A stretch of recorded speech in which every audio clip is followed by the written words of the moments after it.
Hello मेरे प्यारे विद्यार्थियों, कैसे हैं आप सभी। आप सभी का मैं स्वागत करता हूं अपने MPPSC टॉक्स चैनल में।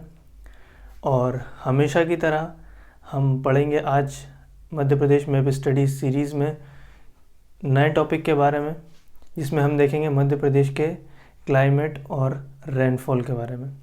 मध्य प्रदेश में क्लाइमेट और रेनफॉल का डिवीज़न कैसा है, इन सभी के बारे में आज हम चर्चा करेंगे और इन सभी के बारे में जानेंगे।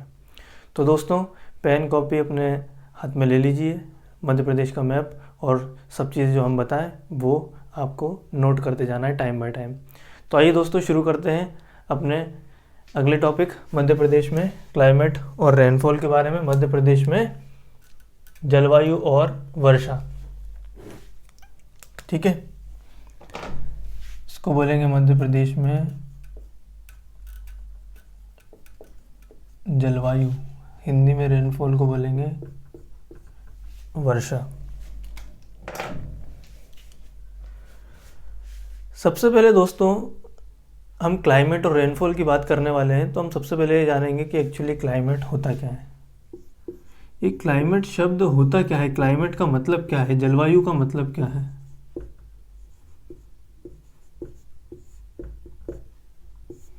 क्लाइमेट मतलब जलवायु। तो क्लाइमेट की डेफिनेशन होती है long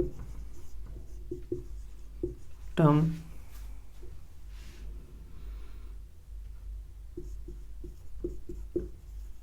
pattern of weather of a particular region. Long term pattern of weather of a particular region. देखो, वेदर और क्लाइमेट में क्या अंतर है। वेदर मतलब होता है मौसम, मतलब किसी, आज हम जैसे मौसम बोलते हैं, वेदर को बोलते हैं मौसम। हम सामान्य भाषा में बोलते हैं कि आज का मौसम ठंडा है, शाम का मौसम खराब है, कल का मौसम बहुत ख़राब था, आज का मौसम बहुत अच्छा है, कल के मौसम में ठंड बहुत थी। लेकिन हम ये नहीं बोलते कि आज की जलवायु ख़राब है या कल की जलवायु ख़राब थी। क्यों? क्योंकि वेदर जो है बहुत एक स्मॉल पीरियड ऑफ टाइम के लिए निकाला जाता है, बहुत छोटे समय के लिए निकाला जाता है, इसको वेदर बोलते हैं।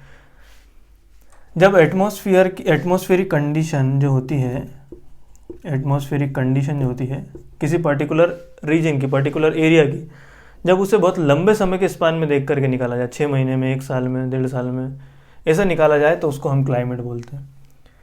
मतलब कि लंबे समय में जो वेदर का पैटर्न होता है किसी पार्टिकुलर रीजन का, लंबे समय में जब उसका एवरेज निकाला जाता है, तो उसी को बोलते हैं क्लाइमेट, उसी को बोलते हैं जलवायु।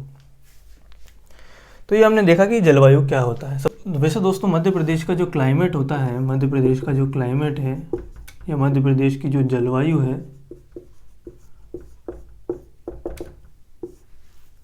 वो उष्ण कटिबंधीय है। उष्ण कटिबंधीय मानसूनी, यानी कि इंग्लिश में इसको बोलेंगे tropical and monsoonal. Tropical monsoonal यानी उष्ण कटिबंधीय मानसूनी जलवायु मध्य प्रदेश में पाई जाती है। ट्रॉपिकल मानसूनल क्लाइमेट क्यों पाई जाती है, क्यों इसको उष्ण कटिबंधीय मानसूनी बोलते हैं? क्योंकि मध्य प्रदेश के बीचों बीच से एक रेखा निकलती है जिसको ट्रॉपिक ऑफ कैंसर यानी कर्क रेखा कहा जाता है। और ट्रॉपिक ऑफ कैंसर पे सूर्य यानी कि सन जो होता है, वो सीधी रेस पड़ती है सन की यहाँ पे 21 जून को। तो ये गर्मी वाला क्षेत्र है, बहुत गर्म हो जाता है इस समय में। तो ये ट्रॉपिक ऑफ कैंसर है, मतलब कि ट्रॉपिक्स वाला इलाका है, इसीलिए इसके नॉर्थ और साउथ वाले एरिया को हम ट्रॉपिक्स बोलते हैं, उष्ण कटिबंधीय बोलते हैं हिंदी में। इसीलिए मध्य प्रदेश में ट्रॉपिकल मानसूनल क्लाइमेट यानी उष्ण कटिबंधीय मानसूनी जलवायु पाई जाती है। ठीक है, तो मध्य प्रदेश में उष्ण कटिबंधीय मानसूनी जलवायु पाई जाती है। इसको 3 पार्ट में, इसके सीज़न को 3 पार्ट में डिवाइड करके देखा जाता है, वो हम देख लेते हैं। बोलते हैं नॉर्मली हम क्लाइमेट को 3 पार्ट में डिवाइड कर लेते हैं। या क्लाइमेट में हम जो सीजन्स देखते हैं उनको हम 3 पार्ट में देखते हैं। जैसे 3 सीज़न कौन कौन से होते हैं नॉर्मली? एक होता है समर सीज़न, एक होता है रेनी सीज़न और एक होता है विंटर सीज़न। ग्रीष्म ऋतु, वर्षा ऋतु और शीत ऋतु, ये ठंड का मौसम है, ये गर्मी का है, ये बारिश का मौसम है। इन 3 को लेकर हम बात करेंगे सबसे पहले, जिसकी हम बात कर रहे हैं क्लाइमेट की। फिर हम आगे बढ़ेंगे और रेनफॉल के बारे में देखेंगे। पहले हम क्लाइमेट को देखते हैं। क्लाइमेट में हमने सीज़न को 3 पार्ट में डिवाइड किया, समर, रेनी और विंटर सीज़न, ग्रीष्म ऋतु, शीत ऋतु और वर्षा ऋतु। मध्य प्रदेश में ग्रीष्म ऋतु यानी समर सीज़न को यूनाला कहा जाता है। क्या कहा जाता है? यूनाला। ठीक है, इसको यूनाला कहा जाता है।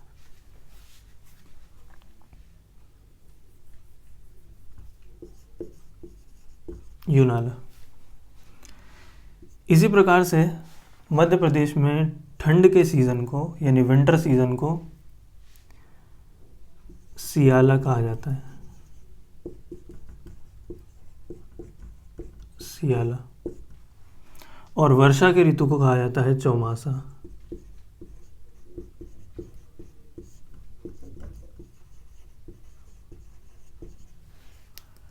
ठीक है, ग्रीष्म ऋतु को कहा जाता है यूनाला, विंटर सीजन यानी शीत ऋतु को कहा जाता है सियाला और वर्षा ऋतु को कहा जाता है चौमासा।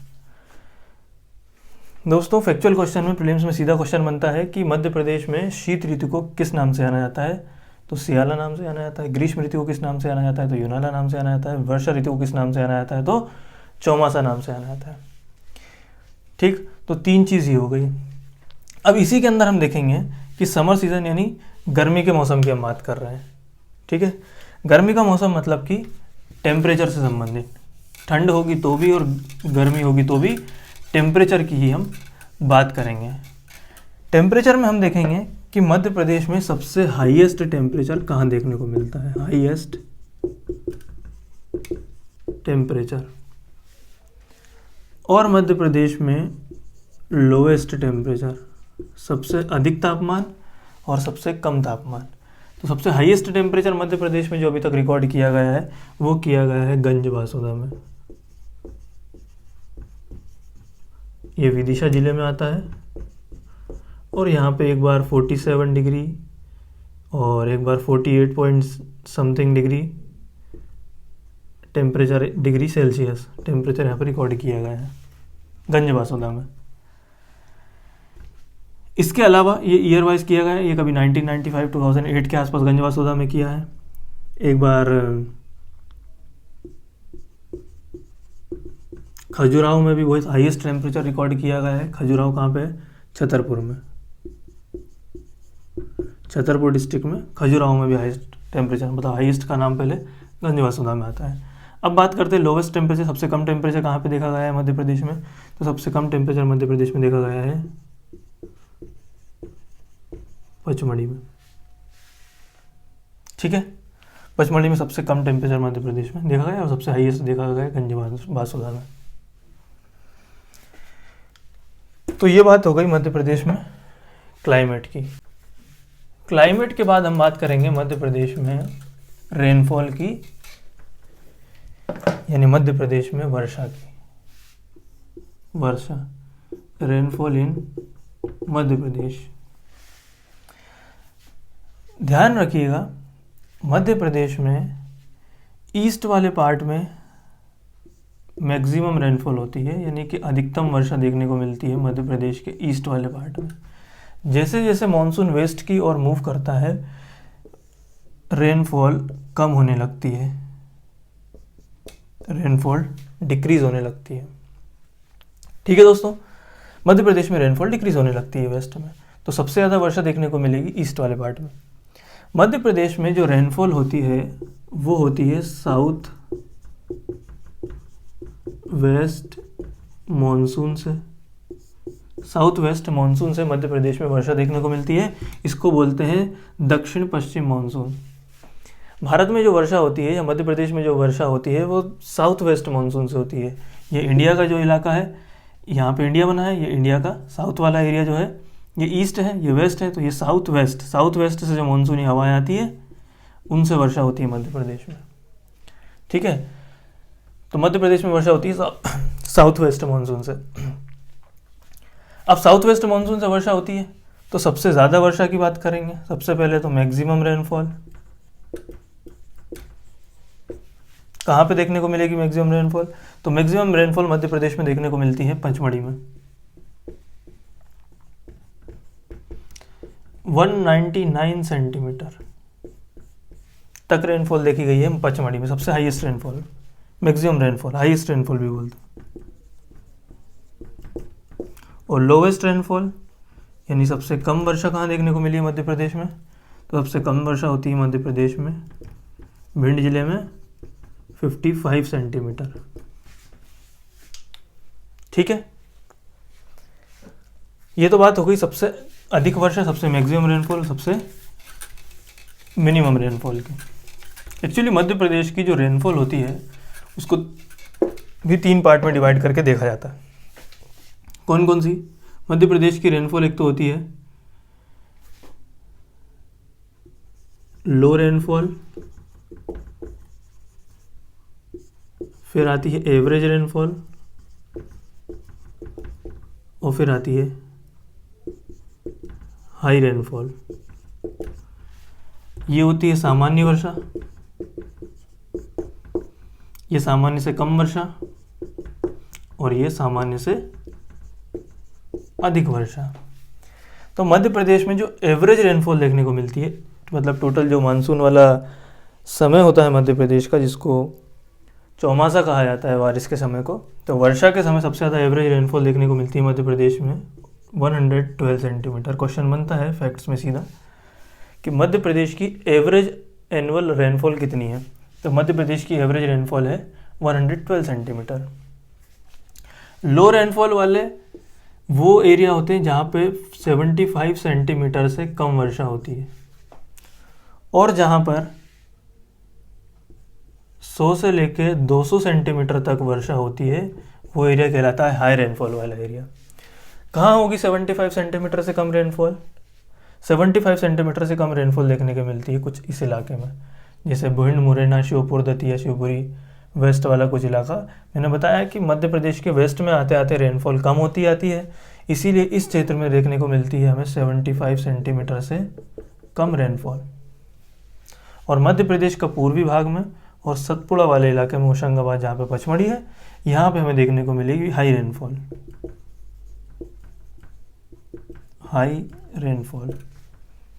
और एवरेज रेनफॉल देखने को मिलेगी कुछ इस वाले पार्ट में, जहाँ पे 75 से 100, 110, 120 सेंटीमीटर तक बारिश हो जाती है। तो ये मध्य प्रदेश में हाईएस्ट रेनफॉल हमने देखी, लोएस्ट रेनफॉल देख ली, हाईएस्ट टेम्परेचर देखा, लोएस्ट टेम्परेचर देखा। ये सभी आता है मध्य प्रदेश के क्लाइमेट और रेनफॉल में। तो दोस्तों हमने क्या क्या देखा? सबसे पहले तो देखा मध्य प्रदेश में क्लाइमेट की डेफिनेशन क्या होती है। फिर हमने देखा मध्य प्रदेश में क्लाइमेट को 3 पार्ट में देखा जाता है। कौन कौन से में देखा जाता है क्लाइमेट? तो मध्य प्रदेश में क्लाइमेट में सीज़न को, summer season, winter season, rainy season, किसको क्या कहा जाता है वो हमने देखा। एक चीज़ और बता दूं कि दिसंबर के समय में जो मध्य प्रदेश में वर्षा होती है वो तो ठंड का समय है, वो तो साउथ वेस्ट मानसून का कोई समय नहीं है दिसंबर में, पर वो जो होती है दिसंबर के समय में मध्य प्रदेश में जो वर्षा होती है, जो रेनफॉल होती है, वो होती है वेस्टर्न डिस्टरबेंस के कारण। हिंदी में इसको बोलते हैं पश्चिमी विक्षोभ। इस पश्चिमी विक्षोभ के कारण दिसंबर के महीने में मध्य प्रदेश में बारिश होती है, या बूंदाबांदी होती है, बारिश नहीं बोलेंगे, थोड़ी बहुत बारिश हो जाती है, बूंदाबांदी होती है। इसी को मध्य प्रदेश में मावठा कहा जाता है, मावठा।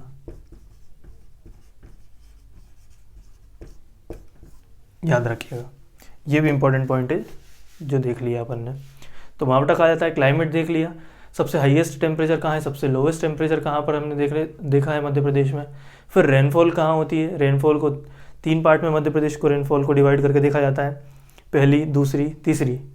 रेनफॉल, एवरेज रेनफॉल, लो रेनफॉल, हाई रेनफॉल। तो हाईएस्ट रेनफॉल मध्य प्रदेश में कहाँ होती है, एवरेज रेनफॉल कहाँ होती है, और लोवेस्ट रेनफॉल मध्य प्रदेश में कहाँ देखने को मिलती है, ये चीज़ हमने देख ली। तो मध्य प्रदेश की जलवायु और रेनफॉल के बारे में आज हमने ये देखा। एक चीज़ और, मध्य प्रदेश में ऋतु संबंधी वेधशाला देखने को मिलती है, यानी कि जो हमने क्लाइमेट के बारे में पढ़ा, जो जलवायु के बारे में पढ़ा, या जो रेनफॉल के बारे में पढ़ा, इसके बारे में बताने के लिए एक वेधशाला है मध्य प्रदेश में, जिसको ऋतु